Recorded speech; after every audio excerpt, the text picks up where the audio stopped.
All set. Morning, everybody. Call the public safety meeting to order at about 9:01. If you have cell phones, please mute them or turn them off if you would, please. Roll call. Yes, please. Sure. Mike Copine, Here. John Nicholson. Here. Marilyn Schipper, Present. Keen Hudson, Present. Jack Scrogstad, Here. Mike Seaman. Here. Okay, looking things over, we've got no public attendees or anything. Has everybody had a chance to look at last month's minutes? Any corrections or changes that need to be made? If not, they'll stand approved as read.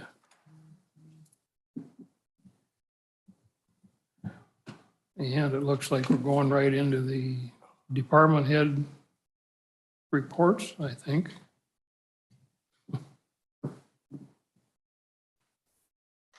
Okay. Circuit Clerk's Office, Amy, Good morning. morning. I just have something quickly. I wanted to let everybody know that I'm losing an employee December 1st.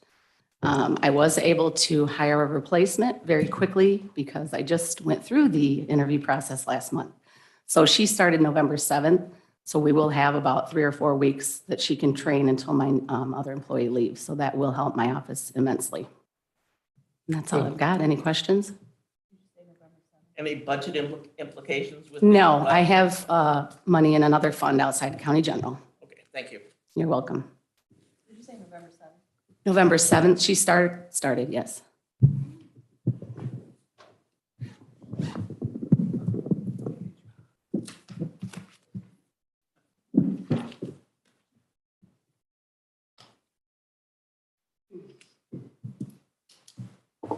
Okay.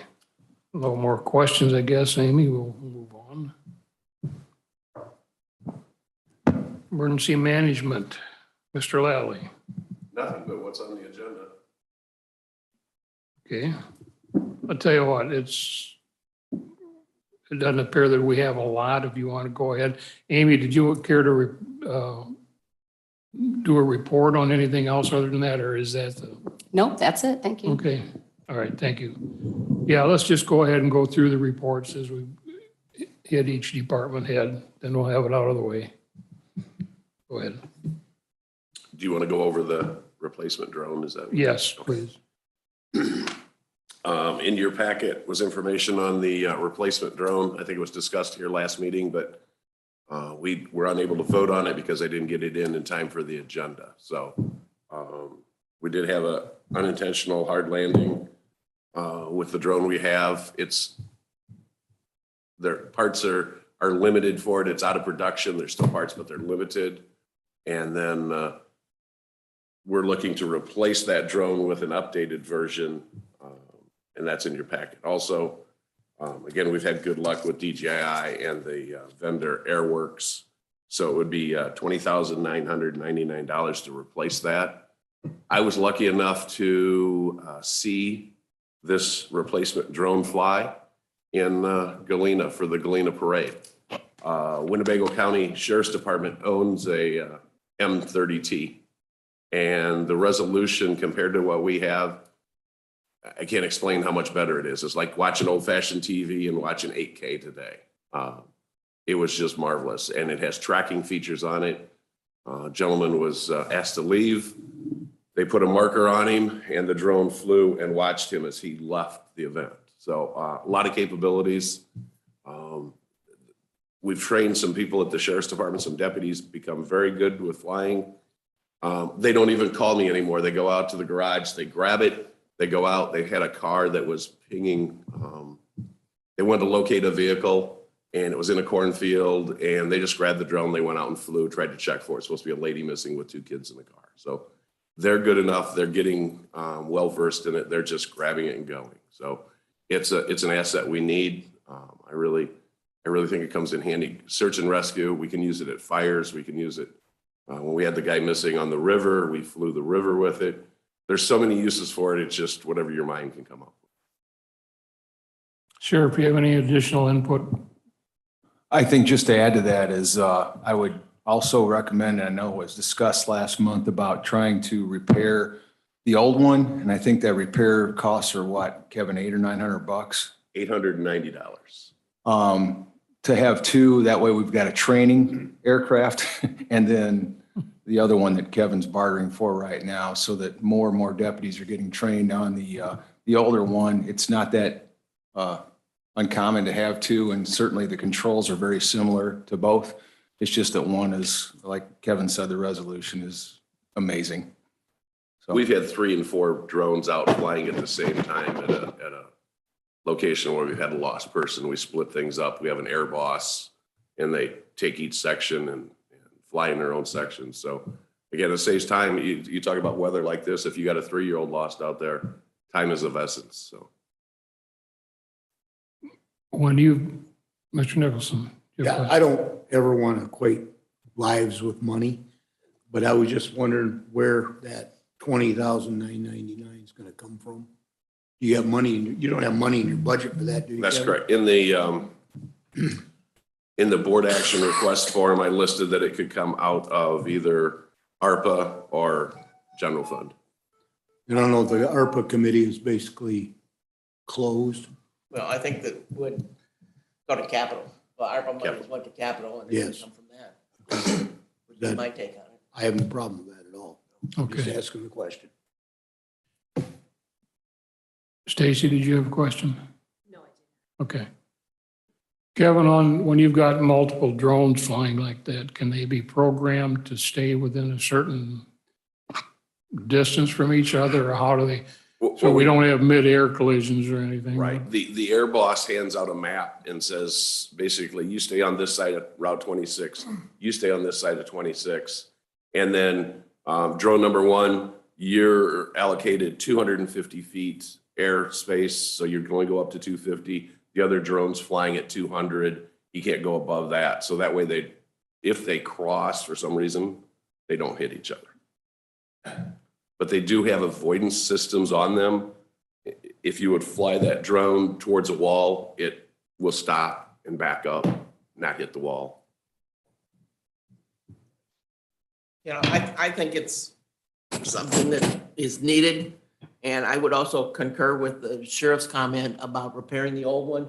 Doesn't hurt to have a backup, especially for training. You know, get trained on the old one and then you're ready to go with the newer one. And they'll both be from the same manufacturer, so they'll be very similar, just a newer model. So I would make a motion to purchase the new one and repair the old one. Okay, seconded by Mr. Hudson. Motion was made by Marilyn. What funding source do you have? Capital, Okay, Yeah, have to be referred to finance so they can. I mean, that's finances, daily work, but and move to finance? Okay, we have a motion on the table. Is there any more discussion or any more questions for Mr. Lally? Okay, addressing the motion, all those in favor signify by saying aye. Aye. Opposed? So moved.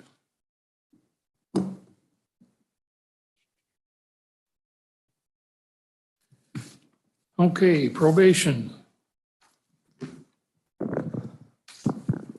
Yesterday, several of us were at a meeting at Northern Illinois University. Many of the Northern Illinois counties were there, representing the local police departments, sheriff's departments, state's attorney, probation, circuit clerks, and judiciary. The meeting was there to take place and discuss the Pretrial Fairness Act that's coming up very soon, with all of the anticipated changes that are going to take place.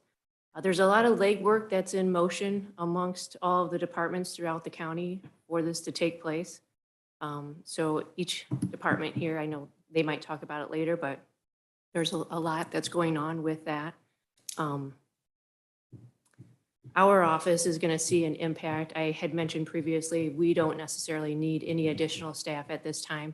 I just kind of want to go forward and see how we're going to be able to manage the changes as this takes place. But there's a lot that's going on in the new courts building in regards to this. The only other thing that I have is that we have a Veterans Treatment Court graduation on November 29th at 4 o'clock. That's the Tuesday after Thanksgiving. If anybody is able to make it, we would be glad to have you there. It typically lasts about a half an hour. And we've got 2 graduates this time around. You're welcome to bring them to Jamaica. I have a place that you can stay. I'll see what I can do on that. I'm pretty sure I can get myself there. Okay, any Yes. more questions from anybody else from Stacy? Okay, thanks, Stacy. And I apologize for my absence again, but this is a one-time deal for me. so. Absolutely, no worries. Okay, Sheriff.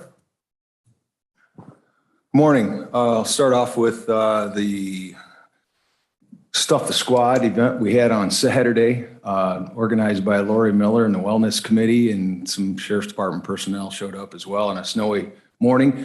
But we gathered almost 1,500 pounds of food in 2 squads, and also about $400 in donations. So all for the food pantry. A really nice event. 3 hours and collected that much stuff. So it was really nice, especially this time of year. Great. Shop with Sheriff drawdown was a couple weeks ago, went very well, and our shopping day is December 10th. Saturday, we'll have 2 sessions, 8 o'clock in the morning, the other one starts at noon. We're going kind of back to the pre-pandemic way of doing our shop with the sheriff and shop with the cops. So we'll be with Dixon PD and the Sheriff's Department at the same time at Walmart. So if anybody wants to volunteer to help and shop with some of the kids, get a hold of Dave Glester, or Derek Rankin. They're both organizing this event, and I'll be glad to have you out there and help with the kids. Staffing, we're graduating 2, one from the Corrections Academy Friday and one from the Law Enforcement Academy on Friday. Both will be then starting their field training program, hopefully out on the road within about 10 weeks, or in the jail on their own in about 5 to 6 weeks. We are transferring one from the jail to patrol. And as we lost a patrol deputy recently due to early resignation for personal reasons. And so that'll help at least keep our staffing up in the patrol side, but we're going to have to hire one more in corrections. So that seems to be an ongoing process that Sheriff Whalen's going to be part of, I'm sure, during his tenure. But nonetheless, there is light at the end of the tunnel. I know Deputy Presley's coming back after the first of the year as well. Some of our work-related injuries are coming back either in December or the first of the year. So hopefully January, February, they'll be back up to close to full staffing. We'll see. Keep our fingers crossed. And lastly, I want to thank everybody for the last 8 years and your support of the Sheriff's Department. And personally, I know we've had some really good discussions during these committee meetings and county board meetings, and but we got a lot of stuff done in 8 years. I look back at some of the initiatives that we started when I got here, and the list is ongoing, but I'm very proud of the team that I was able to work with and honored to serve the citizens of Lee County. And so I just wanted to say thank you. Thank you. Any questions for the sheriff? I want to go back just a little bit in time as far as lateral transfers. Have they been beneficial for, I know it didn't work out for us on the 2 that we had, or I don't think it did anyway, but the departments around us, are they having success with lateral transfers or not? We've actually had success, Mike, in both patrol and corrections division. We still have people that are working there that were lateral transfers. Unfortunately, we did have the 2 that you mentioned that did not work out, but other departments are doing lateral transfers. Some are offering better monetary incentive for lateral transfers because we're all shorthanded and you're not getting as many applicants. I know Dixon just went through an applicant hiring process about a month and a half ago, and I don't believe they got any that were successful after the physical or written portion of the testing process. So that's kind of what we're running into as well. We're going through the hiring process as I speak. Should be closed about mid-December. We're trying to get an eligibility list for patrol, corrections, and telecommunications division. So I don't know what that's going to look like in the future, but right now law enforcement is not necessarily the most attractive profession, thanks to some negative media exposure. It's a great job. It really is. It's an honorable profession, and I'm hoping that having Sauk Valley College and the new academy next to us and having some local instructors over there will help kind of build that program for all the agencies in the area. Thank you. One last question. Since you brought up Sauk Valley, how are they doing for progress out there? Is that January 9th is the start of their first class. It'll be 14-week academy. And then after that, they'll be 16 weeks in length. As I understand, they already have several applicants for that class and probably overflowing for the first academy or cadet class. But going well from everything I can gather from Director Lamondola. Yep. good? Any other questions? Okay, thanks, Sheriff.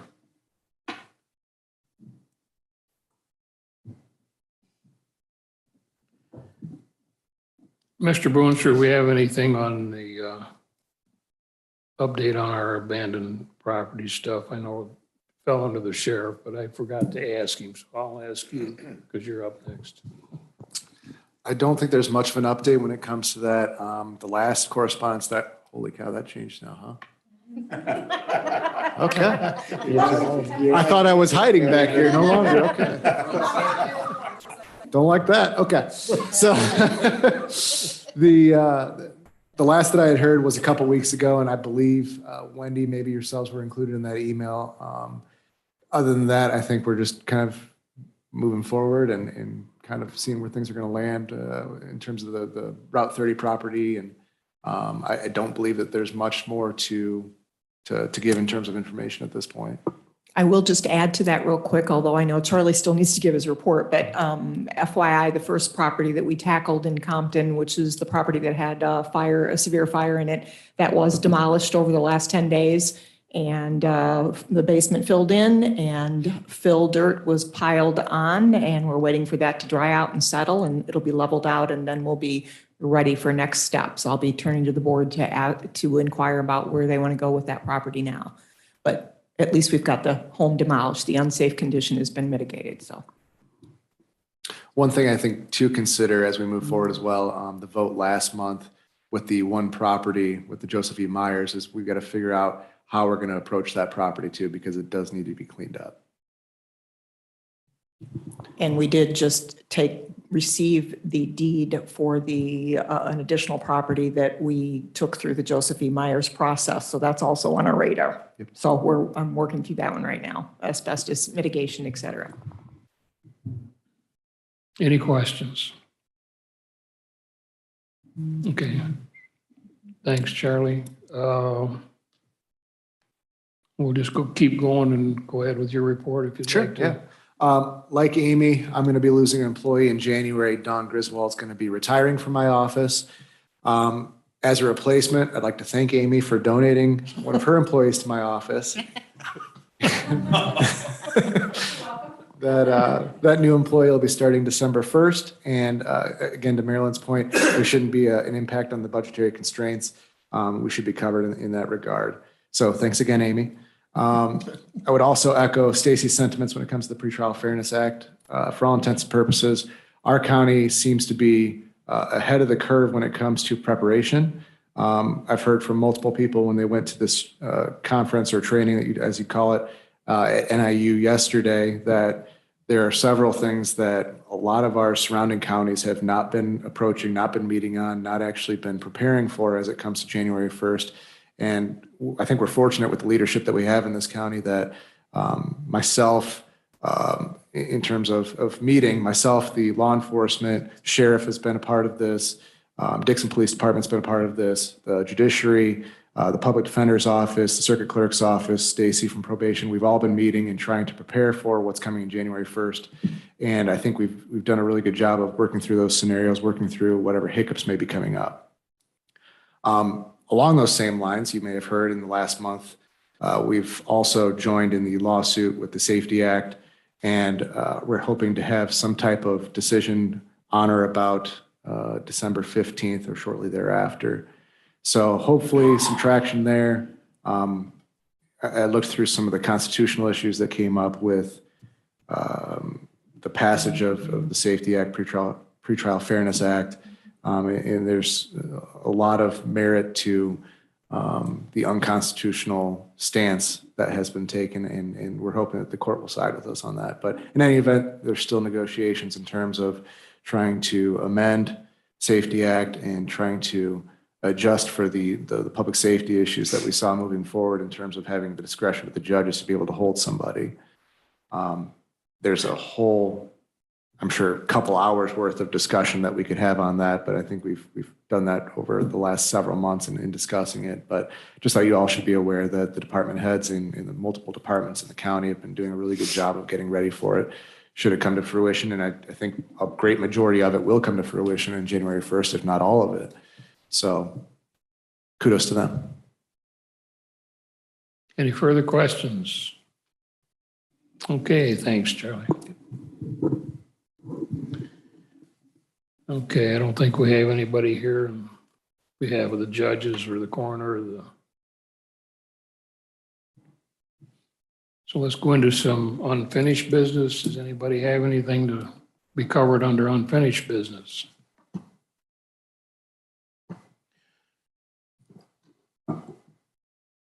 Wendy, stop me if I'm out of line or out of position on the question that I'm going to ask, but it deals with the abandoned or dilapidated buildings. I would like to throw this out for discussion between anybody in here. Here a while back, Dee made a real nice layout or outline, if you will, or whatever you want to call it, of the procedure to follow on how we select the properties. I would like to consider thinking about coming up with something to select as far as the buildings that we do choose, what steps we have to take for those to qualify to go on a tax sale. Wendy, do you want to add anything to that? Yeah, I feel a bit like we're in sort of a lame duck session with regard to the board and decision-making on this and many other topics, simply because we don't know who our chairman's going to be as of December 5th. And I'm hoping that that chairman, whoever that would be, would actually set aside whether it be a working group, committee, or assign it to the public safety committee topic. But yes, I agree with where you're heading. I think we do need to get some more structure to the abandoned property process, and we need direction, or at least I feel like I need direction on the board as far as how do we want to approach these properties, because while the ARPA committee and board did approve $100,000 towards this project, that's not going to take long to go through with as much demand as there is out there to mitigate some of these unsafe properties. So I am feeling a little bit like, again, lame duck, and hoping that when we get through the dust settles after December 5th and we know who our leadership is,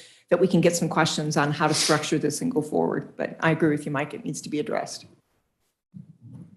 Any questions? Any suggestions? Direction to go? Okay, I'll get with Wendy later, and this very possibly might be something that we'll wait until after everybody is. Yeah, I feel that that's the wise thing to do. Progress has been via Charlie's office, sheriff, and Tim Zollinger. And so there's been very little meetings or very little reason for structured committee meetings, because that costs the county time and money. And I think they're proceeding. It's just a very slow process. But I think you're right. I think after December 5th would be the time to, I think you need a committee, but there again, like the committee we had was very low key, got the job done. And just, that's what you have to maintain there, my opinion. We definitely have some work to do yet, so Yeah. it's on my radar. Yep. Yeah, we've scratched the surface of it now. I think we just need to do a little fine tuning, and I think that I like what I saw coming out of the zoning office. If we can tailor it similar in nature, it doesn't have to be the same way, but I think everybody sitting on the committee, whoever it is at that time, can come up with Go ahead. I truly think there's some interest from the small towns too. They're in the same spot that the county is. They have structures in the towns that are dilapidated. They're not necessarily off tax rolls, but the owners have either abandoned them or let them go to the point where they need some type of work. I know that there is a property in Amboy just in that type of turmoil. They cannot get anything accomplished going through the legal process even. As far as cooperation, the individual just kind of rotates the crops, so to speak. You know, what's in the front goes to the back and the back comes to the front, so.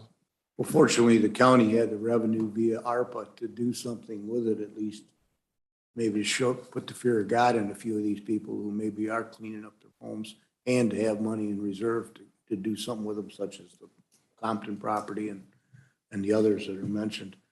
Small towns are not in that situation. The ARPA money was not near as generous with small towns as it was with the counties. And so they're short on revenue to try to get this taken care of. So, you know, Well, I think with any of the communities in the county, and I'm not just picking Amboy because they have one, but I'm throwing it out there for all of them. If there's something that we can do to help on that aspect of it to keep things from deteriorating around their communities and everything, I think it would be great if we could. they're still part of the county. And I would think it was overreach. I mean, I wasn't going to say anything because that's a little overreach at the present time. But I, you know, if I was part of this committee or part of what remains ARPA and all that, if we can allocate some funds to help the small towns, that'd be great too, because they are part of the county. I mean, So I think that I appreciate what the zoning department and the health department put together in terms of, you know, analyzing and selecting the properties that, you know, we would move forward with. In my opinion, that's the easy part. The harder part is how are we going to fund it? And so along those lines, and given all of the capital projects that have been requested, or at least that are on board members' radar, my suggestion has been that we have a strategic planning meeting to cover the financial side of this. And under that umbrella would be, what are we going to do with it? How much allocation? How do we want to approach the abandoned properties? But my goal right now is get the new board seated. The month of December is always tough to do big things because of the holidays. And then, of course, the new board. So I am looking at a strategic planning meeting in the first or second week of January. And under that umbrella of capital dollars and what we have to expend, all of these topics, including abandoned properties and, in fact, the capital projects we've got going on, will be on that agenda so that we can get some direction and maybe identify top priorities and, you know, what dollars, what resources would we have available to work on this project. But again, I think that the process of identifying properties, because there's plenty of them, is not as problematic to me as how are we going to fund all the things that we could do. So that's got to be worked out first and foremost, and then we can filter down and start talking about which properties do we prioritize. Good idea. Any other questions? Okay, if not, we'll move on to new business. We have a resolution, excuse me, as far as the dispatching agreement between the county and Dixon City. Has everybody had a chance to take a look at that? Any questions on that? Anything the sheriff may be able to highlight on it? Sheriff, any comments on that? Unfortunately, I haven't seen the final product. I know it was in process, but I didn't see the final product yet. And does that also include the new agreement with the city of Amboy? John, I can answer the question about Amboy. It doesn't, but Amboy is up next because their contract or intergovernmental agreement will be running out here this, excuse me, this coming year. I myself just got a copy of the contract here in the last couple of days. As you know, Bob is kind of taking the lead on that. So he's thrown it out here to committees this week to get feedback from everybody. But I think he is hoping to make a decision on that and vote on it at full board meeting. So I will be happy to email you a copy. I didn't realize you didn't have one. No, that's fine. I was part of the discussions. I think I know where he's going with it. I just hadn't seen the final copy to comment on it yet. But, I think it's very fair what had been discussed with both entities. So I would certainly be in favor of the board voting for this and continuing this process because there is an increase in either using CPI or other mechanisms for each year of that contract. And some of it we discussed having to do with salaries as well. So whatever criteria they're using in that contract, at least you'll have an increase each year because you're going to have to absorb an increase as well as salaries go up. Do you want us to table this? I think it's Bob's intention that it moves forward at the full board this month. The agreement actually ran out back in April, so he'd like to move forward with it. It's also on finance's agenda, so you can not act upon it if you'd like to, but I think he was hoping for your support to move it forward. Okay. I'll make the motion, we approve it. Comes to about 300,000 change. Okay, motion by Mr. Nicholson. Do I have a second? I'll second. Seconded by Mr. Scrogstad. Any questions, any further discussion? Is this a new agreement or a tweaking of a existing? We've had the agreement with the city for a number of years. Yeah, this is tweaking. The old agreement expired essentially in April of 2022, and so this is the renewal of the agreement essentially. That's what I thought, yeah. Thanks. Any further discussion or questions? If not, We're moving it to correct. This will be to move it on to the executive. All those in favor signify by saying aye. Aye. Opposed? So moved. Carried. Mr. Boonstra, do we have anything under executive session? Nothing that I'm aware of. I have a couple things though. Okay. Not under executive. I just didn't want you to call for a motion to adjourn before I was ready. I don't save you for the last, but All right. I think it's beneficial because you can mop up what I forget. So this isn't for a mop up of any means. It wasn't even anywhere on your radar, but I wanted to put it on everybody's radar that next Tuesday, instead of Thursday, next week, you'll have your county board meeting on Tuesday at 6 p.m. Immediately preceding that at 5:30 p.m. will be the truth in taxation hearing. By statute, we have to have a separate hearing. This matter cannot be handled during the regular board meeting. So at 5:30, I need all the board members here for a truth in taxation hearing. We will conduct the hearing, close out of the hearing, and then at 6 p.m. come back into the regularly scheduled board meeting. We are having a truth in taxation meeting because, again, by statute, we're required to do so if we are requesting from property tax greater than 5% over and above what we got last year. And if you remember from the board discussion at last month's meeting, we're at about 6.22% in large part due to the consumer price index and also new construction. So truth in taxation, 5:30, please be there. Any questions? Oh, yes, thank you. So Becky reminded me of one other thing. You recently, the board members that are moving forward and going to be sworn in on December 5th, you received an email from me. There's been a little confusion about whether or not you seasoned veterans need to fill out that email. We are looking for everybody to fill out the questionnaire included in that email. That will be used for any member of the board that wishes to run for county board chairman. They'll have that information available to them that gives some feedback from you on what committees you would like to serve on or where you believe your strengths are and what your time limitation or constraints are. So if you would, everybody please complete that and get it back to us as soon as possible. That would be great.